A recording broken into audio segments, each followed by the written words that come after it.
Estou aqui com o Hélio Beltrão, já conhecido como Dr. Cloroquina, e a doutora Michele Chester, que vai se apresentar para a gente e explicar um pouquinho do que ela está vivendo em relação à hidroxicloroquina. Doutora Michele, em primeiro lugar, muito obrigado por aceitar esse bate-papo. Eu queria que você se apresentasse, explicasse qual é a sua experiência, sua área de Uhum. atuação.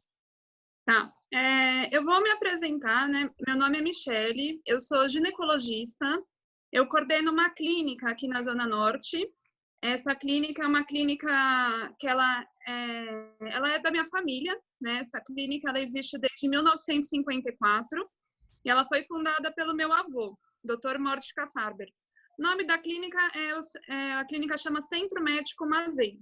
E a gente, na verdade, a gente já tinha uma equipe bem estabelecida, a gente já tinha secretária, na verdade, as secretárias, né, elas sempre foram muito proativas, os pacientes já tinham um relacionamento muito próximo com a clínica e os profissionais também. E isso acabou facilitando com que esse trabalho fosse realizado nesse tipo de situação. Então, a gente já tinha um relacionamento prévio, os médicos, os pacientes, as secretárias, muito próximo antes de começar essa pandemia. E isso acabou facilitando muito com que esse trabalho fosse realizado pela nossa equipe.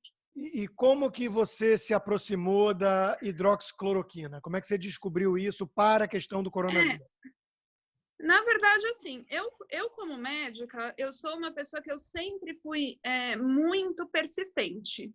E eu sempre fui muito preocupada. Então, por exemplo, sempre eu fiz residência na Santa Casa de Ginecologia e Obstetrícia, e sempre que eu me deparava com alguma situação que eu não pudesse resolver, eu não conseguia nem dormir.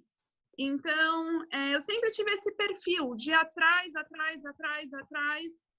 de uma solução para o problema, entendeu? Então, esse é um perfil da minha personalidade, que eu sempre agi dessa forma. Então, por exemplo, se eu precisava de uma UTI para uma paciente oncológica e não tinha disponível, eu ia na UTI, eu conversava com o chefe da UTI até eu conseguir a UTI para a pessoa, entendeu? Eu jamais vou descansar enquanto eu estou vendo que existe alguém doente, alguém com qualquer alguém em necessidade também, alguém que está evoluindo mal, um caso com piora progressiva, eu não vou ficar parada nessa situação. Então, na verdade, como que isso tudo começou? Isso tudo começou porque eu fui contaminada pelo Covid, tá? Eu fui contaminada e, por sorte, na época que saiu a notícia que o Trump liberou, eu comprei a medicação, né? Eu comprei a medicação na farmácia, assim como muitas pessoas fizeram, mas eu não comprei isso de forma irresponsável. Eu comprei porque eu sabia que eu podia, de repente, ajudar alguém, salvar alguém com aquela medicação. Que, na verdade, na época eu não sabia ainda que ainda era uma medicação eficaz, né? Porém, se existe uma luz no fim do túnel, por que que a gente não vai atrás da luz, né? Então, essa foi a minha ideia na hora que eu comprei a medicação. Passado 2 dias que eu comprei a medicação, eu comecei a desenvolver um quadro grave de Covid. Eu tive febre, eu tive dispneia, eu tive mais de 10 episódios de diarreia, o meu quadro teve um componente gastrointestinal importante, eu tive enterorragia, inclusive. Eu tive contato com 3 casos confirmados, né? Então, eu tive contato direto com 3 pessoas que haviam confirmado previamente. E minha filha também, tem uma filha de 1 ano e meio, tenho 2 filhos, né? Tenho um menino de 4 anos, que é o Benjamin, tenho minha filha de 1 ano e meio, que é a Melissa, e minha filha já estava com um quadro arrastado de tosse persistente e começou a apresentar uma dispneia moderada em casa. Então, na hora que eu estava em casa, estava na quarentena, em isolamento, né, por conta dos sintomas, mas o quadro foi piorando. E quando o quadro foi piorando, eu fui percebendo que se eu não agisse naquele momento, provavelmente a gente ia ter complicações graves, né? Então, não sei se eu estaria viva aqui se eu não tivesse agido naquele momento. E o que eu tinha naquele momento na minha casa? Eu tinha a medicação que eu tinha comprado, que era o Reuquinol. Então, eu falei, olha, foi o que eu pensei, já que eu vou morrer, porque eu tive 5 episódios de enterorragia, eu vou tomar o Reuquinol, né? Então, Doutora O Michele, Relquinol está aqui, né? Então eu vou tomar. doutora Michele, uma E pergunta. o que aconteceu? Pode falar. Como é que funciona nesse caso com o médico? Nós não sabemos, não sei se o Rodrigo sabe. Se você pode se autorreceitar, como é que funciona essa coisa? Olha, eu acho... Não tem o menor problema, né? Assim, ao meu ver, o Relquinol era um medicamento que ele era liberado anteriormente dessa situação pela Anvisa. Era um medicamento que não precisava nem de receita controlada para comprar. Perfeito. As pessoas compravam sem receita na farmácia. Um medicamento que era amplamente utilizado por pacientes com lúpus cronicamente. Então, logicamente, eu pensei que o Relquinol ele não teria nenhum problema se eu usasse a medicação, porque ele já era uma medicação previamente segura, uma medicação muito antiga. Então, um comprimido de Relquinol, o custo-benefício que eu avaliei naquela situação foi favorável. Então, eu tomei a medicação. E isso tinha quantos dias de sintomas já? 2, 3 dias de sintoma grave? 7 dias. Tá. 7 dias, segundo a investigação completa aí da Prevent Senior, 7 dias a partir do 7º começa a ficar complicado e você tem outras consequências secundárias, que você deveria, segundo o estudo deles, tomar a partir do 2º, 3º. Como era no caso do Tamiflu para funcionar com H1N1. Mas nessa situação a gente ainda não tinha essas informações, né? Quando verdade. eu tomei a medicação, foi antes de ter todas essas informações. Correto. A informação que a gente tinha, qual que era a informação? Quem está doente, fica em casa e aguarda a melhora. Essa era a informação disponível do momento, né? Exato. Tá, então, continuando. Aí você tomou o remédio e o que aconteceu? Em quanto tempo os sintomas aliviaram? Aí o que aconteceu? Em 3 horas eu não estava mais com a enterorragia. Em 8 horas eu estava 90% melhor. Eu estava com uma mialgia intensa, que eu não conseguia nem levantar da cama, com calafrios, né? Que a gente nota, né? Através do meu estudo, eu identifiquei que a presença de mialgia e calafrios provavelmente é um dos critérios de gravidade do quadro, né? Então, eu estava com a medicação certa na hora certa. Agora, os médicos costumam dizer que existe, e já comprovado, o efeito placebo, né, doutora Michele? Como que ninguém escapa, nem os médicos. Será que não foi aí o evento placebo com você? Eu acredito que não. Sabe por quê? Porque eu orientei já o tratamento de 2 pacientes, inclusive uma médica, que estava para ser entubada, estava saturando 90%. E depois que ela tomou a medicação, ela não foi mais entubada. Então, eu acho que isso é uma evidência de que não é apenas o efeito placebo, ele pode estar existente, concomitante, com certeza. Tem um fator psicológico. Quando a pessoa toma um medicamento, ela espera melhorar. Então, acho que isso existe. Mas uma pessoa deixar de ser entubada não é efeito placebo apenas. E como é que você ministrou esses remédios? Como exatamente? O que acontece, né? E quando eu percebi que eu senti a eficácia da medicação, eu vi que a medicação, ela age, começa a melhorar os sintomas em 2 horas, e provavelmente o pico de efeito é em 8 horas da medicação, tá? Na verdade, acho que o pico, na verdade, é em 3 horas, desculpa, e a duração do efeito é em 8 horas. Então, começa a agir em 2 horas, tem pico de ação em 3 horas, e ela age por 8 horas, a medicação. Isso eu constatei porque teve uma colega minha que teve Covid confirmado, que teve, inclusive, endocardite viral, e a cada 8 horas que ela tomava, ela voltava a fazer febre. Então, a viremia voltava depois de 8 horas. Por isso que o protocolo de Galtré, no protocolo de Galtré, a administração da medicação para os casos graves é a cada 8 horas, 200 miligramas de 8 em 8 horas, né? Isso eu constatei clinicamente no meu estudo. 200 é metade da dose do comprimido normal, né? Só para esclarecer para o pessoal. Isso. Na verdade, assim, essa questão eu tô falando agora sobre o protocolo de Galtré, mas o protocolo adaptado que eu fiz para tratamento domiciliar, ele tem uma dose reduzida, a dose é menor. E você mencionou aí, doutora, o seu estudo clínico. Eu queria entender melhor o que você fez em relação a esse estudo. Certo. Na verdade, assim, esse estudo, ele é um estudo que já foi aprovado pelo Comitê de Ética e Pesquisa do Hospital Pérola Byington, tá? E esse estudo, ele trata, na verdade, como que funciona, né? Primeiro, o que eu quero esclarecer, que é muito importante e que é onde o pulo do gato é o seguinte: o diagnóstico é clínico. É uma doença com diagnóstico clínico. E os médicos não têm confiança no próprio diagnóstico. Então, por exemplo, se tem uma pessoa com fonte confirmada positiva e começa a desenvolver sintomas de mialgia e anosmia, você não precisa fazer nenhum teste para confirmar que é COVID, aquilo é COVID, entendeu? Esse é o pulo do gato, na minha opinião. Então, a partir desse princípio, o que eu identifiquei? Eu identifiquei que se eu levasse a medicação para o paciente e administrasse de forma supervisionada na própria residência através da telemedicina, esse paciente ele não seria mais um foco de transmissão exposto na comunidade.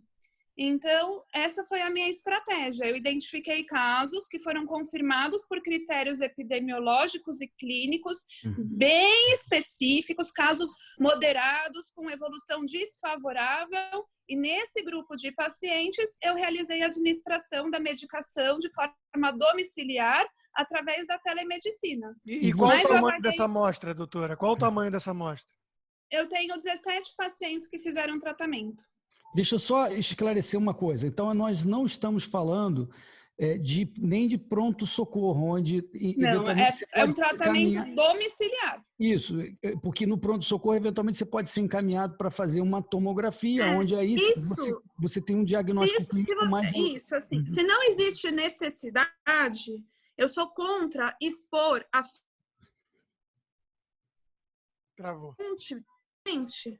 Então, assim, se a gente não tem necessidade de expor aquele paciente contaminado no elevador, você não contamina o elevador. Se você não tem necessidade de expor o paciente contaminado no metrô, você não contamina o metrô. Você não contamina o hospital. Então, você quebra a cadeia de transmissão. Essa é também, Rodrigo e doutora Michele, a atitude da Prevent Senior, que acompanha por um banco de dados e faz testes remotos, inclusive. Eu não sei como funciona, você bota o celular perto para checar algumas coisas. Agora eu vou contar um segredo para vocês, tá? O segredo é o seguinte: quando eu comecei essa pesquisa, eu abri os meus dados para a comunidade médica. E por que eu fiz isso? Porque eu identifiquei que se eu abrisse os dados e que se algumas pessoas, por mais que ainda não estivesse cientificamente comprovado, iniciassem esse tipo de tratamento, a transmissão ela seria interrompida, de certa forma, entendeu? Então, tudo que eu fiz, eu notifiquei o CREMESP, eu passei esses dados para o Ministério da Saúde, eu abri para a comunidade médica o meu protocolo. O meu protocolo ele foi realizado em conjunto com o professor Nílsio, que é ex-presidente da Sociedade Brasileira de Reumatologia, e ele confirmou a segurança do protocolo para uso domiciliar em pacientes sem comorbidades prévias. E aí, quais foram os resultados, então, doutora? Os resultados, assim, a gente está finalizando aqui a análise estatística, né? Porque eu quero divulgar resultados cientificamente comprovados, por mais que eu acredite na eficácia da medicação e por mais que eu tenha visto essa eficácia na minha experiência clínica, mas dos 17 pacientes que eu tratei, nenhum precisou ir ao pronto-socorro. Além disso, tiveram outros 30 pacientes que eu indiquei o tratamento, porém eles não seguiram o meu protocolo devido a toda a situação da medicação, ficaram com medo de tomar a medicação, e nesse grupo de 30 pacientes com sintomas moderados e mau prognóstico, a gente teve 3 internações hospitalares e 10 idas ao pronto-socorro. Então vamos repetir os números, 200, fala de novo os números. Ao todo foram 90 pacientes que certo. A gente atendeu por telemedicina. Certo. Desses 90, 47 tinham sintomas moderados com mau prognóstico e que teriam necessidade de realizar o tratamento domiciliar. Certo? Certo. Aí, e começaram o tratamento. Desses, apenas 17 seguiram as minhas orientações e fizeram tratamento domiciliar, conforme eu orientei. Ok. Tiveram 3 pacientes que foram casos graves, que eu não fiz o protocolo domiciliar e encaminhei para o hospital. Mas não entre os 17. Não entre os 17. Não. São 3 separados que eu identifiquei que eram casos mais graves. Aí esse perfil de paciente grave, ele não deve ser tratado em casa. Então, obviamente, Perfeito. eu já direcionei direto para o hospital esses casos. Os pacientes que foram elegíveis para o tratamento domiciliar foram os casos moderados, com mau prognóstico, com evolução desfavorável, que poderiam, com certeza, iriam procurar o pronto-socorro se não tivessem entrado com a medicação. Muito bem. E dos 17, o que aconteceu com os 17 que passaram a ser medicados? Vou contar. Dos 17, 16 tiveram melhora expressiva no 5º dia, com melhora superior a 90% dos sintomas, tá? Ok. Alguns apresentaram efeitos colaterais. Os E efeitos o outro colaterais... peraí, só um minutinho, doutora. Tem e o né? último? O que aconteceu com ele? Esse paciente, eu passei a medicação para ele, porém ele usava uma medicação que chama Dexilante. Dexilante é uma medicação semelhante ao omeprazol, né? É um protetor gástrico de longa duração. Esse paciente, ele não apresentou tanta melhora quando foi associado o protocolo. Aí, o que aconteceu? Eu dei uma lida na bula do Reuquinol e eu identifiquei que essa medicação que ele usa está na classe dos medicamentos que interagem, diminuindo a absorção do Reuquinol. Aí eu suspendi o Dexilante e ele apresentou melhora depois, assim que eu suspendi o Dexilante. Então, e sobre os efeitos colaterais dos que tiveram? E os efeitos colaterais que você ia falar? A maioria foi náusea e diarreia. Tá, e é um remédio de baixo risco, né? Aplicado há décadas no país. Baixíssimo risco. Na verdade, assim, existe muita especulação sobre a medicação, mas é uma medicação muito antiga. Uma medicação muito antiga, já usada inclusive em gestantes que apresentavam lúpus, né? Então, era uma medicação rotineiramente prescrita para pacientes com problemas reumatológicos há muitos anos, né? O Reuquinol, ele foi sintetizado em 1939. Perfeito. Então, a gente tem todo... o caso, pelo que eu entendi, você aplicou basicamente, na maioria dos casos, de forma quase preventiva. O Hélio fala de ambulatório, mas foi até pré-ambulatório. Na verdade, eu não considero preventivo. Eram casos moderados, com mau prognóstico, com evolução desfavorável. Eu considero como terapêutico. Sim, terapêutico. Tá, mas você recomendaria de forma profilática ou você acha que não? Eu acho que precisa de mais estudo para recomendar de forma profilática, tá? Porém, doutora, não, eu ia perguntar, eu sei que o Rodrigo tem que sair, por isso que... Mas, eu tenho uma tendência, sim, a achar que o benefício compensa o dia. Eu acho que o benefício da profilaxia para profissionais de saúde expostos deve, sim, ser considerado. Essa é uma outra pergunta que eu queria fazer. Deve ser analisado e estudado. E tem um estudo no Ceará, que já estão fazendo, os colegas do Ceará, eles já estão fazendo um estudo sobre a profilaxia para profissionais de saúde. Eu queria perguntar exatamente sobre isso. Está sendo estudado, né? Deixa eu pegar um gancho nisso que é importante. Eu entrevistei ontem na rádio o Dr. Roberto Calil Filho, que teve o Covid-19 confirmado e não me respondeu se tomou o hidroxicloroquina. Ele disse que tomei. Você tomou. Eu assumo. Eu tomei, eu me Mas isso que eu queria te perguntar, doutora. O doutor Davi Wippe também deu uma entrevista para o Datena, foi perguntada a mesma coisa, ele saiu pela tangente, disse que tomou um coquetel de remédios que eu coloco a minha cara que eles estão... tá batendo, Mas, pela doutora... vida das pessoas, eu coloco minha cara aqui. Eu, doutora Michele, eu tomei a medicação, eu informei o Cremesp, eu dei a medicação para minha filha, eu informei o Cremesp também quando eu dei a medicação para minha filha. Sua filha é pequenininha. E a pergunta por que você acha que estão escondendo? É medo, porque ainda não tem... Olha, na verdade, assim, eu acho que a maioria dos grandes pesquisadores, eles necessitam de evidências científicas consagradas para defender um certo protocolo. Mas, doutora Michele, uma pergunta. Saiu na semana passada, início da semana passada, um paper um RCT, um Randomized Clinical Trial, um double blind, né? Duplo cego, padrão supra-sumo da comunidade científico-médio, que se chama Efficacy of Hydroxychloroquine in COVID-19 Patients, que foi publicado na New England Journal of Medicine, que é uma das mais reputadas do mundo. Então, eu considero isso, para mim, isso é uma evidência comprovada. Pois certo? O que Agora, precisa mais? Eu não sei.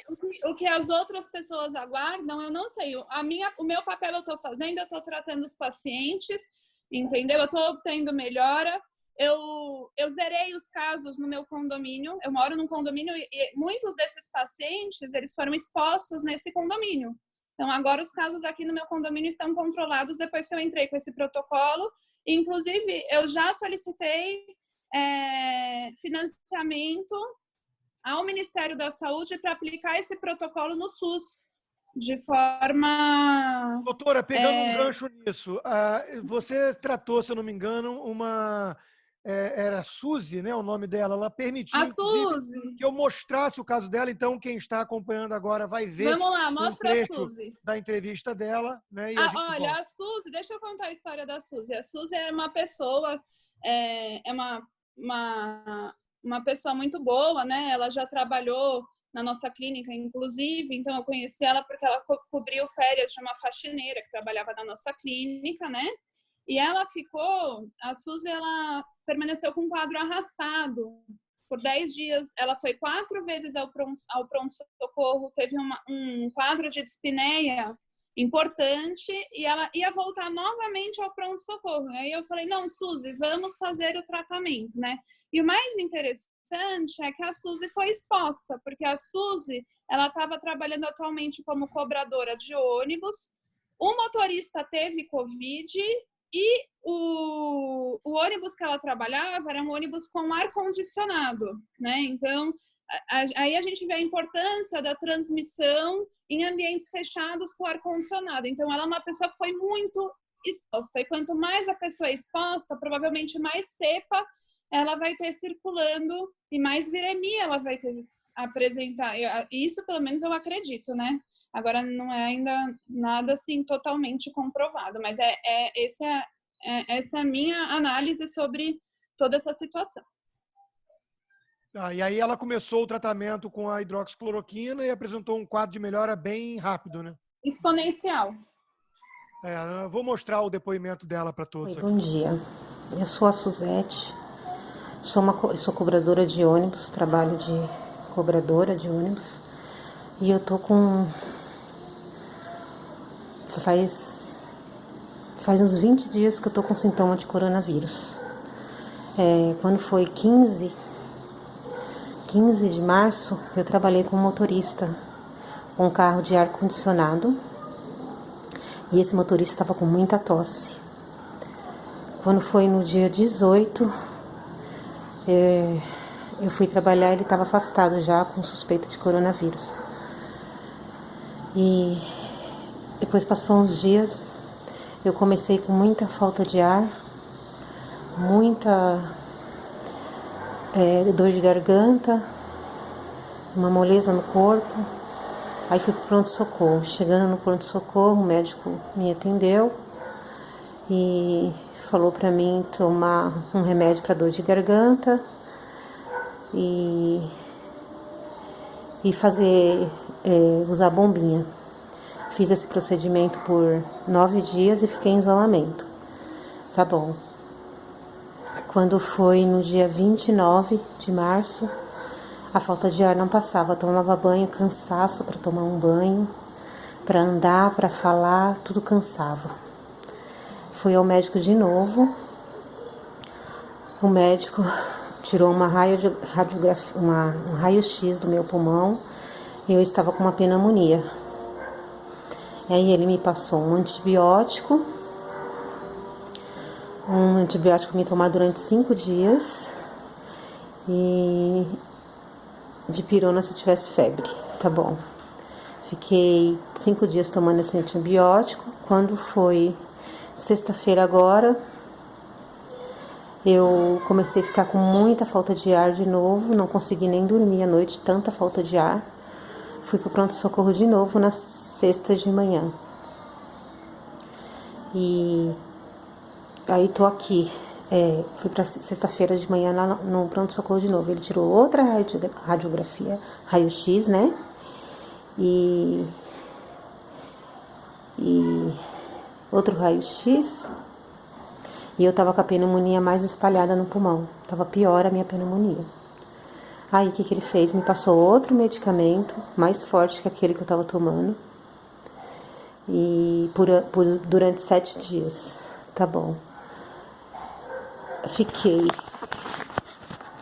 Mas aí eu tive um anjo na minha vida, que foi a doutora Michele, que eu conversei com ela, falei para ela o que eu estava sentindo, todos os sintomas.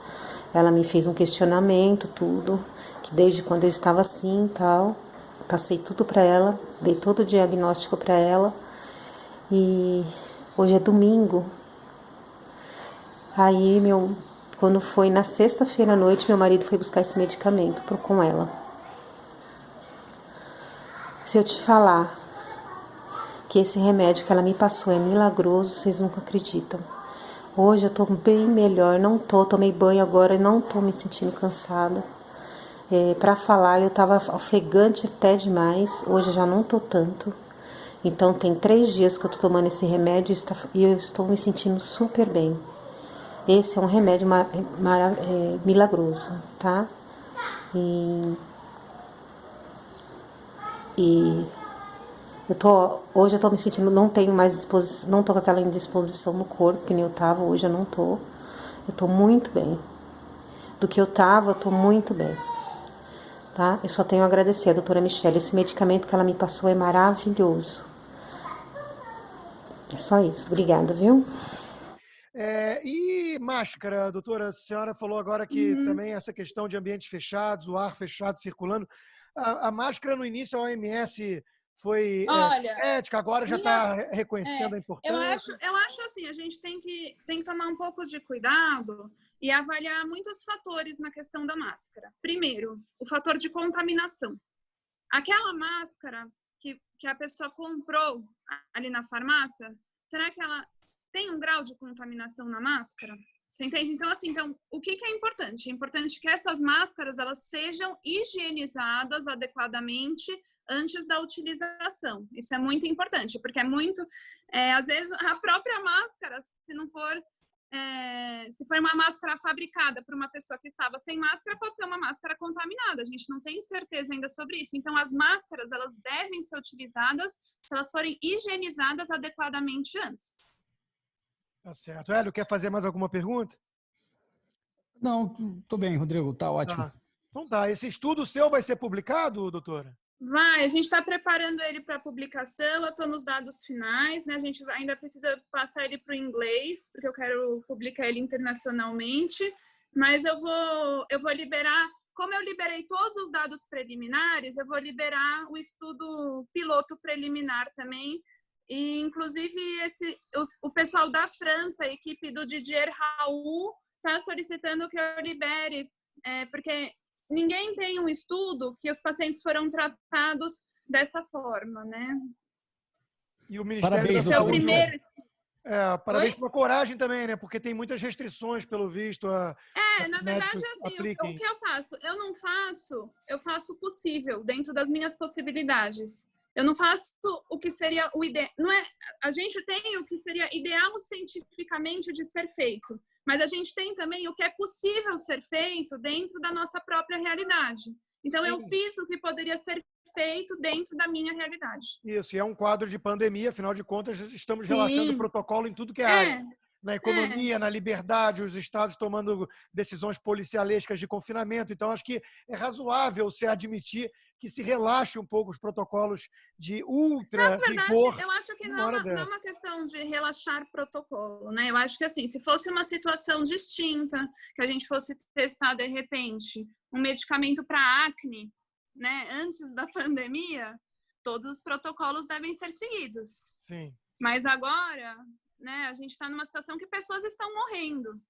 Então, se tem uma medicação que aparentemente é eficaz atua rapidamente, reverte a gravidade do quadro, por que não usar? Tá certo. Vamos Então, só para deixar os fechar, doutora, pacientes só para morrerem. fechar, você é da opinião de que o ministro Luiz Henrique Mandetta deveria autorizar o uso da hidroxicloroquina mesmo Sim. antes dos quadros graves? Sim, o certo, na minha opinião, é que a venda seja realizada com receita especial de controle especial nas farmácias, conforme a venda antigamente de antibióticos era realizada. Então, é uma medicação que tem que ter um certo cuidado, mas que pode ser vendida com receita de controle especial nas farmácias. E eu acredito que ela tem que ser disponibilizada para o SUS através de uma reformulação da estratégia de atendimento. E nessa reformulação, o que eu espero? Eu espero que o posto leve o remédio para a pessoa. Tá ótimo, tudo bem. Doutora Michele, muito obrigado pelos esclarecimentos aí, boa sorte nessa batalha, nessa luta. Eu só queria frisar mais uma coisa importante, que não é só levar o remédio para a pessoa, é monitorar, ligar todo dia para o paciente, entender o que está acontecendo, entendeu? Isso é o importante, é o vínculo médico-paciente. Esse vínculo ele pode permanecer mesmo por telemedicina, entendeu? A gente pode controlar vários aspectos, pode controlar a respiração, pode controlar muitos, na verdade 90% da situação ela pode ser controlada por telemedicina. Doutora, muito obrigado pela sua coragem, pelo seu empenho em lidar com essa crise muito urgente do Brasil, viu? Obrigado. E eu não vou descansar enquanto tiverem pessoas doentes. Enquanto tiverem pessoas doentes, eu estarei aqui dando minha cara a tapa para as pessoas serem tratadas. Obrigado, é a vocação do médico mesmo. Muito obrigado, doutora Michele, até a próxima. Tchau. Rodrigo. Posso só fazer a última observação? Claro. Teve um convênio, né, que, assim, enquanto todos os convênios viraram as costas para a clínica, na questão da telemedicina e na questão do tratamento, teve um convênio que nos ajudou e que foi um parceiro muito grande, que foi a Allianz Saúde. E eu queria agradecer também a doutora Georgina Magalhães, que possibilitou e acreditou no nosso trabalho e confiou no trabalho da nossa equipe médica. Tudo bom, recado dado. Muito obrigado, doutora. Até a próxima. Obrigada, viu? Tchau, tchau. Tudo de bom.